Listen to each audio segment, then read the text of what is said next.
1 Peter 5:10, the amplified version says, after you have suffered for a little while, the God of all grace, who imparts his blessings and favor, who called you to his own eternal glory in Christ, will himself complete, confirm, strengthen, and establish you, making you what you ought to be. That right there, that part. So after you've suffered a little while, it may be 6 months, it may be 8 months, it may be 12 months, it may be 2 years. After you suffered a little while, he himself will complete, confirm, strengthen, and establish you, making you what you ought to be. So what you're going through, there's a purpose for you going through that extended trial, because it tells us after you suffered what? A little while. It didn't say after you suffered a day. It didn't say after you've suffered 1 hour.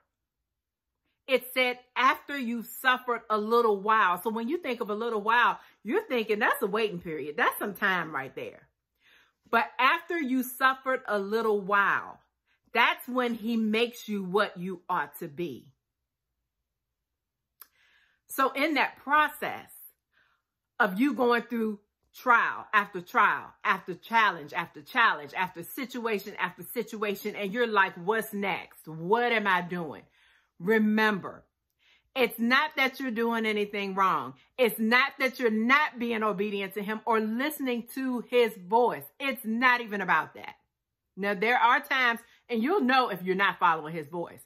But if you know you're being obedient to God's instructions, but you're still facing all of this stuff, it's like, God, when is this going to end? This is not, I didn't think it was going to be like this. When I said yes to you, when I said I will follow you, I thought everything would be smooth sailing. And that's not what the promise was. God didn't promise that we wouldn't go through trials. But 1 Peter 5:10 tells us that after we suffered a little while, he will make you into what you ought to be. So the purpose of us going through these extended trials is for him to mold us and to position us into what we ought to be.